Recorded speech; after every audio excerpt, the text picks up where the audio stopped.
नायरमधील महिला डॉक्टरचा विनयभंग प्रकरणामध्ये आरोपी डॉक्टरला वाचवण्याचा प्रयत्न होत असल्याचा आरोप होऊ लागलाय। प्रशिक्षणार्थी महिला डॉक्टरचा विनयभंग केल्याचा आरोप आहे। आरोपी डॉक्टरवर गुन्हा दाखल झाल्याची माहिती आहे, मात्र आरोपीला अटक कधी होणार असा सवाल उपस्थित होतोय। तर या संदर्भात नायर हॉस्पिटलवरून आढावा घेतलेला आहे आपले प्रतिनिधी अजय अडसूळ यांनी।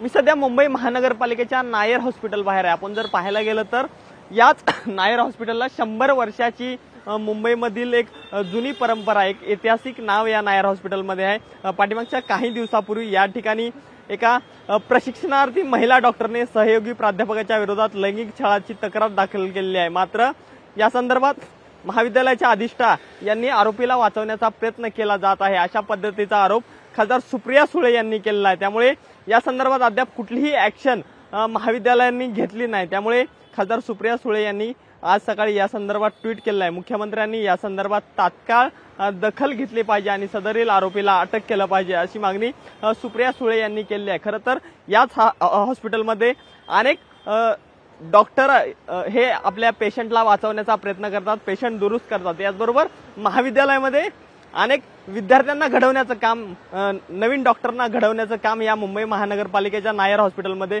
करण्यात येतं। मात्र अशा पद्धतीचे जर या ठिकाणी घटना घडत असतील तर कुठेतरी गांभीर्याची बाब म्हणावी लागेल। त्यामुळे मुंबई महानगरपालिका याचबरोबर राज्य सरकार या संदर्भात कशा पद्धतीची ऍक्शन घेतं हे सुद्धा पाहणं महत्त्वाचं ठरणार आहे। त्यामुळे पाहणं महत्त्वाचं ठरणार आहे की यावर आगामी काळामध्ये कशा पद्धतीच्या राजकीय प्रतिक्रिया येतात हे सुद्धा पाहणं महत्त्वाचं ठरणार आहे। कॅमेरामन विनोदसह मी अजय अडसूळ, लोकशाही न्यूज, मुंबई।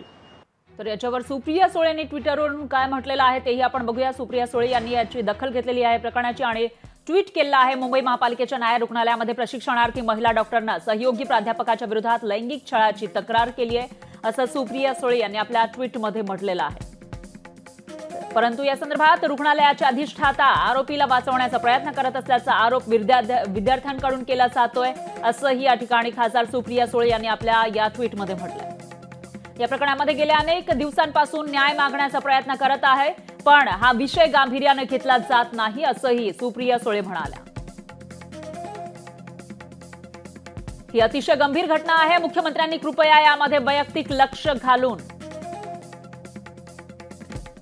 आरोपी आणि आरोपीला वाचवणाऱ्या दोषी व्यक्तीला कठोरात कठोर शासन होण्याच्या दृष्टीने योग्य ती कार्यवाही करावी, अशी मागणी त्यांनी केलेली आहे ट्विटरच्या माध्यमातून। नुकतंच कोलकातामध्ये एका ट्रेनी डॉक्टरवर रेप झालेला होता आणि त्याचबरोबर तिची हत्या करण्यात आली आहे। त्यानंतर देशभरामध्ये संतापाची लाट उसळलेली असतानाच आता नायर हॉस्पिटलमधला हा प्रकार समोर येतोय। इथल्या एका महिलेवर विनयभंग तिचा करण्यात आलेला आहे आणि त्याचबरोबर जेव्हा या महिलेनं तक्रार केली त्याची दखल घेतली जात नसल्याची माहिती आहे। त्यामुळे याच्यामध्ये दखल घ्यावी मुख्यमंत्र्यांनी आणि कारवाई करावी अशी मागणी केली जाते।